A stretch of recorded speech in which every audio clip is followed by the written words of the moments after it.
Hello friends, welcome back to my channel. Let's begin. दुनिया सो रही थी पर दुनिया की जीभ जाग रही थी। So though it's night people are gossiping. Okay. जिसे देखे वह पंडित जी के इस व्यवहार पर टिक्का टिप्पणी कर रहा था। So everybody is commenting. निंदा की बौछारें थी। So there is trolling going on as if he is the biggest sinner on earth. पानी को दूध के नाम से बेचने वाला गवला so now everybody whosoever is just gossiping about them.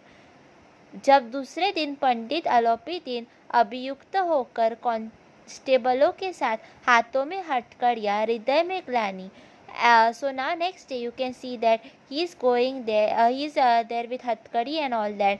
His नजरें आज झुकी हुई, भीड़ के मारे छत और दीवार में कोई भेद ना रहा. So now everybody is gossiping about him. People are talking about him, and he is going to the court like this only. He is ashamed of himself and all that. किंतु अदालत में पहुंचने की देर थी. पंडित अलोपीदीन इस आघात वहन के सिंह थे. So you can't forget that even the court can be bought by money in some cases, and he is the lion of the jungle. So now here he knows how to win the case, and that is by money. अधिकारी वर्ग उनके भक्त थे. So whatever officials are there, वकील्स also, the lawyers also, everybody, चौकीदार also, everybody are his servant. उन्होंने देखते ही लोगों को चारों तरफ से दौड़े. So everybody is going to welcome him. People कि ये कानून के पंजे में कैसे गए. So now everybody is shocked that how he can come in the court. He would have easily bought the officer. ऐसा मनुष्य जिसके पास असाध्य साधन करने वाला धन और अन्य वाचाल हो, वह क्यों कानून के पंजे में आए. Why will the law catch such a wealthy and a powerful person? So everybody was sympathizing with him. न्याय के मैदान में धर्म और धर्म का युद्ध ठन गया. So now again in the court also there is religion versus money. Vanshidhar was quietly standing there. उनके पास सत्य के सिवाय कुछ नहीं था. He had only the truth and nothing else. गवाह थे किंतु लोभ से टहोड़ोल. So now there is whatever evidence is there that can also be manipulated with the help of money. यहाँ तक कि मुंशी को न्याय भी अपनी ओर से कुछ खींचा हुआ दिख पड़ा रहा था. वह न्याय का दरबार था, परंतु उसके कर्मचारी पर पक्षपात का नशा हुआ था. So though the court is a house of justice, whatever members are there, they are already corrupt. किंतु पक्षपात और न्याय में क्या मेल. जहाँ पक्षपात हो वहाँ न्याय की कल्पना भी नहीं की जा सकती. So if there is partiality somewhere, how can you expect justice? Deputy magistrate ने अपनी तजवीज़ में लिखा, पंडित अलोपीदीन के विरुद्ध दिए गए प्रमाण निर्मूल और भ्रमात्मक है. वह एक बड़े आदमी है. यह बात कल्पना से बाहर है कि उन्होंने थोड़े लाभ के लिए ऐसा दुस्साहस किया है. यद्यपि नमक के दरोगा मुंशी दर्जी का अधिक दोष नहीं, लेकिन यह बड़े खेद की बात है कि उनकी उद्धटता और विचारहीनता के कारण एक भले मनुष्य को कष्ट पहुंचा है. So now here the court is giving an opposite statement. It is saying that Pandit Alopidin is already a very rich and wealthy person. He will never do corruption for little namak. It must be Vanshidhar who is wrong. And Vanshidhar, you are wrong because you have brought an innocent man into the court. So this is all because Alopidin has given money to everybody. आप प्रसन्न है कि आपके काम के प्रति सहज और सचेत रहते हैं, किंतु नमक के मुद्दों में बड़ी हुई नमक हाली से उसके विवेक और बुद्धि भ्रष्ट कर दिया. भविष्य में उसे होशियार रहना चाहिए. So now they are saying that because there is corruption everywhere, that's why Vanshidhar has become mad. He should not trouble innocent people like this.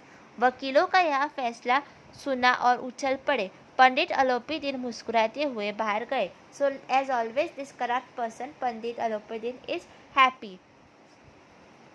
So now it is that he has bought everything with money. उनकी लहरों ने अदालत की नींव को तक हिला दिया. So now money is so powerful that he has just bought everything.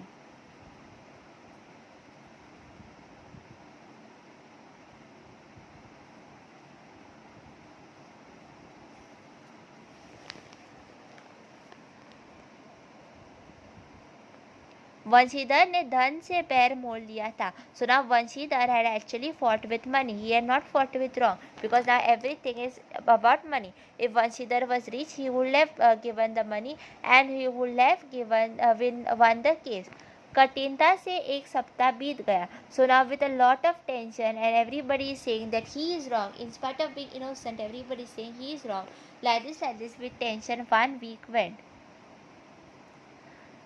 कार्यपरायणता का दंड मिला. So for doing the right thing he got punishment. बेचारे भग्न हृदय शोक और खेत से व्यतीत घर चले. सो now he is very sad and he is going home. बड़े मुंशी जी ने पहले ही खड़बड़ कर रहे चलते इस लड़के को समझाया था, लेकिन इसने एक ना सुनी. So in the starting of the lesson of we talked about how his dad was giving him wrong advice. So now this dad is unhappy. सब मनमानी करता है. हम तो कलवार और कसाई के तगादे सहे, बुढ़ापे में भगत बनकर बैठे और वहाँ बस वही सुखी तनख्वाह. So what do you expect your dad, that you become old and you don't get some extra money? हमने तो भी नौकरी की है और कई औहदेदार नहीं थे, लेकिन काम किया, दिल खोलकर किया, और आप ईमानदार बनने चले हैं. Why do you have to be so honest? घर में चाहे अंधेरा हो, मस्जिद में अवश्य दिया जलेंगे. खेत ऐसी समझ पर. So now he is saying, what is this? You are giving more importance to religion than money.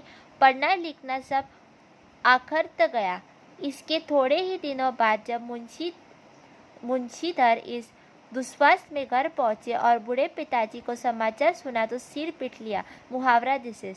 बोले जी चाहता है तुम्हारा और अपना सिर फोड़ लूँ. I wish I could break both our heads. बहुत देर तक पछता कर हाथ मलते रहे. कोर्ट में कुछ कठोर बातें कही, और यदि वंशीधर से टल जाते तो अवश्य ही यह क्रोध विकट रूप धारण कर लेता. So now he is very angry. He saying bad things to his son. वृद्ध माता को भी दुख हुआ. जगन्नाथ और यशोधर यात्रा की कामनाएं मिट्टी में मिल गई.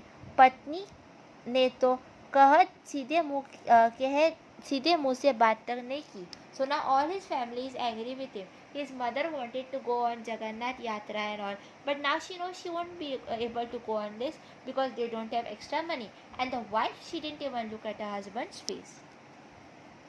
Now again एक सप्ताह बीत गया.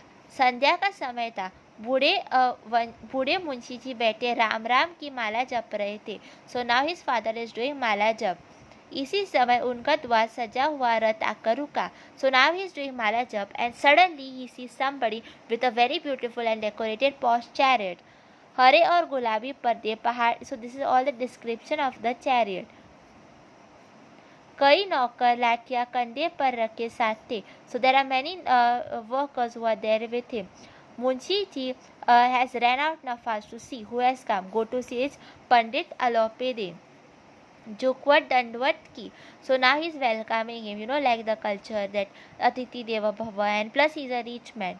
आप हमारे पूज्य देवता है, आपको कौन सा मुंह दिखाए, मुँह तो कालिक लगी है. So now instead of talking good about his son, he is talking good about this Pandit Alopede. He is saying that my face has become black because my son had sent you to the court and all. You are like a god. You are the biggest person who is present here. Alopideen ने कहा, नहीं भाई साहब, ऐसा ना कहिए. Don't say this sir. Munshi ji ने चकित होकर कहा, ऐसी संतान को क्या कहूँ. What should I say about this stupid child of mine. Why is he running behind honesty. Alopideen ने वात्सल्यपूर्ण स्वर में कहा, कुलतिक और पुरुषों की कीर्ति उज्जवल करने वाले संसार में ऐसे कितने धर्मपूर्ण मनुष्य हैं जो धर्म के लिए सब कुछ अर्पण कर सके. Sir, how many people? There are actually very less people present on earth who can give up everything to follow the religion, to follow the right thing. Most people are going behind money. पंडित अलोपीदीन ने वंशीधर से कहा, दरोगा जी, आप खुशामद ना समझिए. खुशामद करने के लिए मुझे इतना कष्ट उठाने की ज़रूरत नहीं. उस रात तो आपने अधिक बाल से मुझे अपनी हिरासत में ले लिया था, किंतु आज मैं सर्वोच्च आपकी हिरासत में आया हूँ. So now he is telling the Vanshidhar that, see, last time you have arrested me and you have dragged me. Today I myself with my own will have come begging to your house. मैंने हजारों rice और अमीर देखे। I have seen many people who are rich famous. हजारों उच्च पदाधिकारियों से काम पड़ा, किंतु मुझे परास्त किया तो आपने। But you are the only one who defeated me with your honesty. मैंने सबको अपना और अपने धर्म का गुलाम बनाकर छोड़ दिया। मुझे आज्ञा दीजिए कि आपकी कुछ विनय करो। वंशीधर ने अलोपीदीन को आते देखा तो उठाकर सत्कार किया, किंतु स्वाभिमान सहित। समझ गए कि यह मुझे कुछ लज्जित करने आए हैं, और जलाने आए हैं। So now Vanshidhar thought maybe is come to inside me और टू मेक मी जेलस। धर्म प्रार्थना का चेष्ट नहीं। ओके। गर्व से अब लज्जा के समान सिर झुका दिया, शर्माते हुए बोले, यह आपकी उदारता है जो आप कहते हैं। मुझे ऐसा कुछ मुझे क्षमा कीजिए। मैं धर्म से बड़ी जकड़ा हुआ हूँ, नहीं तो वैसे ही मैं आपका दास हूँ। जो आज्ञा देंगे वो सिर माथे पर। So he saying, I don't have any personal problem with you, but for me religion is foremost. Alopideen ने कहा, नदी तट पर आपने मेरी प्रार्थना स्वीकार नहीं की, किंतु आज करनी पड़ेगी। वंशीधर, मैं किस योग्य हूँ, किंतु कुछ सेवा मुझसे हो सकती है तो बताइए। So now he saying, if I can do something small for you I will do it as per my potential. Alopideen ने एक स्टैम्प लगाते हुए पत्र निकाला। So now he is giving a letter with a stamp and he said, इस पद को स्वीकार कीजिए। Please accept this position and give me your signature. मैं ब्राह्मण हूँ, जब एक सवाल पूरा न कीजिएगा द्वार से न हटूंगा। If you don't complete my process and don't accept my position, don't accept this नौकरी, I will not shake from your door। Munshi Vanshidhar ने उस कागज को पढ़ा और कृतज्ञता से आंखों में आंसू भराए। So now he is crying because you know that he is in a desperate need of money। पंडित अलोपीदीन ने उनको अपनी सारी जायदाद का स्थायी मैनेजर नियुक्त किया था। This word is very important, स्थायी manager. Okay, so now you will be thinking that there was so much wrong between both of them. Then why is he giving him this important position of style manager? It is because it is very difficult to find honest people nowadays. And you know, these managers and all, they can sometimes fool their honors. So that's why he wants a person who is super honest and will not fool him. And instead he will be a supervisor for other people also. 6,000 वार्षिक वेतन है. So at that time this 6,000 is a lot of money. के अतिरिक्त रोज़ाना खर्च अलग, सवारी के लिए घोड़ा। So there is something different also, extra also, like travel allowance and all that is given to you separate. Pandit ji मुझे, so you have to remember what was given. Pandit ji मुझे इतना सामर्थ्य नहीं है कि आपकी उदारता की प्रशंसा कर सकूं। Thank you for being so much generous and all that, but sir you know I don't have that much potential that I can accept this job. Alopidin is laughing, मुझे इस समय एक अयोग्य मनुष्य की ज़रूरत है। I need a stupid person right now. So this is a sarcasm. Vanshidhar ने कहा गंभीर भाव से, मैं आपका दास हूँ। आप जैसे कीर्तिवान सज्जन पुरुष की सेवा के लिए सौभाग्य। I am happy that I will get to do a job, a very big job. किंतु मुझमें ना विद्या है ना बुद्धि। So I have no brain and neither do I have any skill. Alopideen ने कलम निकाली। So now he removes the pen and he keeps it in Vanshidhar's hand. That I don't need any experience, I don't need any skills.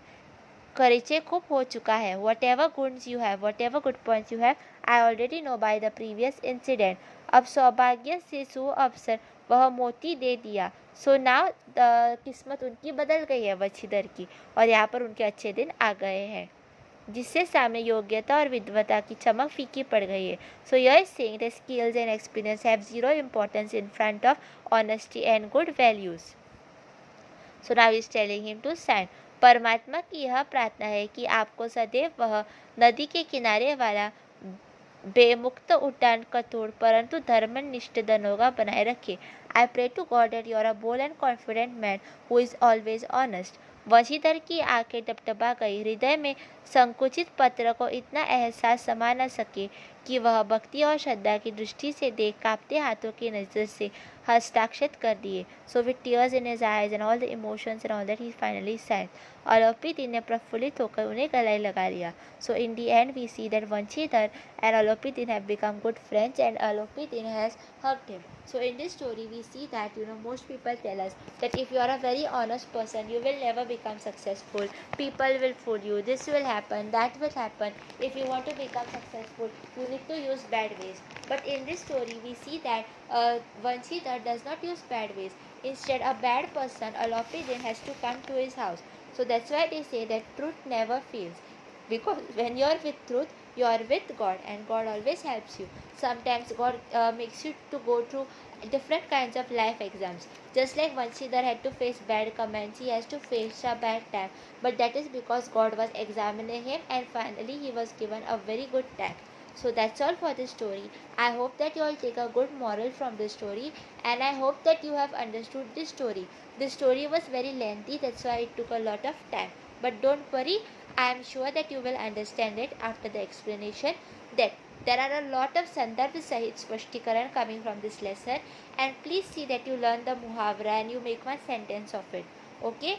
And solving the previous year's question is very important. This chapter might be there for a 20 marks exam in July. At that time it was conducted in July. So if it is there in July exam, then please see that you solve the old papers of your school from your library, because the questions are mostly repeated. And please see that you learn each and every line of the chapter for complete the following. Do not even think of skipping the chapter. Some people skip the chapter thinking that they will do the other chapter. But if you skip this chapter, you will lose marks for complete the following. And this is a story based chapter. The beauty of a story based chapter is that you can write it in own words, whereas some chapters like Dr. Ram Manohar Lohia are informative, and unfortunately you can't write sometimes in your own words. So best of luck, and there are some figures given in the lesson. Please do remember it. Please do remember the names of the small characters also. Best of luck. And yes, don't forget the name of the writer and the introduction and all that. Okay? And that Sandarbh, how to write it, how to leave a line, and everything you confirm from your teacher. Thanks for watching.